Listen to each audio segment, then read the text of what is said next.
ప్రజల మనసును చిరస్థాయిగా గెలుచుకున్నటువంటి మా అధినేత జగన్మోహన్ రెడ్డి గారి జన్మదిన శుభ సందర్భంగా అనంతపురం జిల్లా వ్యాప్తంగా జిల్లా అధ్యక్షులు అనంత వెంకటరామరెడ్డి గారి ఆధ్వర్యంలో చాలా పెద్ద ఎత్తున వివిధ సేవా కార్యక్రమాల ద్వారా మా నాయకుడికి జన్మదిన శుభాకాంక్షలు తెలియజేయడం జరుగుతూ ఉంది.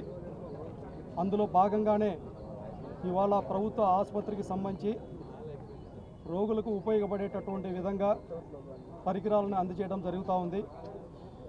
ముఖ్యంగా మనకందరికీ తెలిసినటువంటి విషయమే, విజన్ అంటే ఏదో గ్రాఫిక్స్ కాదు, పేపర్లకు టీవీలకు పరిమితమైనటువంటిది కాదు.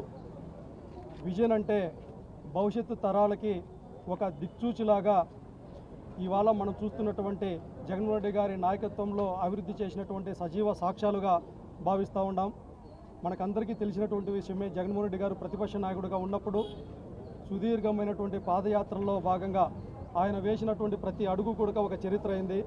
ఆయన వేసినటువంటి ప్రతి అడుగు కూడా ఈ రాష్ట్ర అభివృద్ధికి నాంది పలికిందనేసి తెలియజేస్తూ, ఆయన యొక్క నాయకత్వంలో ఆయన యొక్క ముఖ్యమంత్రిగా ఉన్నప్పుడు కరోనా లాంటి పరిస్థితులు గడ్డుకాలం ఎదుర్కొన్నప్పటికీ ఈ రాష్ట్రంలో ఎక్కడ లేనటువంటి విధంగా అభివృద్ధి, అంటే దాదాపు 15,000కు పైగా సచివాలయాలు కావచ్చు, 12,000కు పైగా విలేజ్ క్లినిక్లు కావచ్చు, రైతు భరోసా కేంద్రాలు కావచ్చు, ఫిషింగ్ హార్బర్లు కావచ్చు, మెడికల్ కాలేజీలు కావచ్చు, అదేవిధంగా పారిశ్రామిక కారిడార్ కావచ్చు, విజయవాడ నందు డయాఫ్రమ్ వాల్ కావచ్చు, కర్నూలు హైకోర్టు కావచ్చు, హైకోర్టు బెంచ్ కావచ్చు, లేకపోతే ఉక్కు ఫ్యాక్టరీ కావచ్చు, 30 లక్షల మందికి అక్కచెల్లెమ్మలకు శాశ్వతమైనటువంటి ఇల్లు నిర్మించడం కావచ్చు, మహిళా సాధికారతను కావచ్చు, ఇలా చెప్పుకుంటూ పోతూ ఉంటే ఒక పక్క సంక్షేమము, మరొక పక్క అభివృద్ధిని ఈ దేశ చరిత్రలో ఎక్కడ లేనటువంటి విధంగా చేసి నిరూపించినటువంటి గొప్ప మనసున్నటువంటి మానవతావాది జగన్మోహన్ రెడ్డి గారు.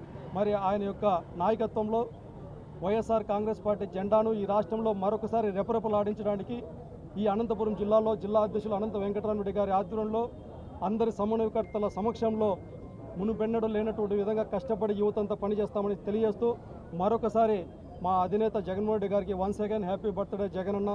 ఎందుకంటే ప్రజా సమస్యల పరిష్కారం కోసం ఆయన ఎవరితోనైనా ఎక్కడైనా ఎలాంటి పోరాటమైనా చేసేటటువంటి గొప్ప దమ్మున్నటువంటి నాయకుని ఆధ్వర్యంలో పనిచేస్తున్నందుకు వైఎస్ఆర్ కాంగ్రెస్ పార్టీ నాయకులకందరికీ ఒక గర్వకారణంగా తెలియజేస్తూ ఉన్నాం. ఈ సందర్భంగా జగన్మోహన్ రెడ్డి గారికి కూడా ఈ సందర్భంగా సారీ చెప్తా ఉన్నాం. ఎందుకంటే ఆయన చేసినటువంటి అభివృద్ధిని అంతో ఇంతో మేము సరిగా చెప్పుకోలేకపోయినందువల్లనే గతంలో కాస్త ఇబ్బంది పడటం జరుగుతూ ఉంది. మరొకసారి అటువంటి ఇబ్బందులు లేకోకుండా వైఎస్ఆర్ కాంగ్రెస్ పార్టీ శ్రేణులంతా కూడా ఒక తాటిపైన నిలబడి ఆయన చేసినటువంటి అభివృద్ధిని చెప్పుకుంటూ, మరొక పక్క చంద్రబాబు నాయుడు గారు చేసేటటువంటి అవినీతిని కావచ్చు, ఆయన ప్రజలకు చేస్తున్నటువంటి అన్యాయాన్ని కావచ్చు, ప్రజలకు విశదీకరించే విధంలో ముందుండి పోరాటం చేస్తామనేసి ఇతనికి తెలియజేస్తూ, ఈ జన్మదినాన్ని ఇంత పెద్ద ఎత్తున పాల్గొని అందరికీ ప్రతి ఒక్కరికి శుభాకాంక్షలు, ధన్యవాదాలు తెలియజేస్తా ఉన్నాను.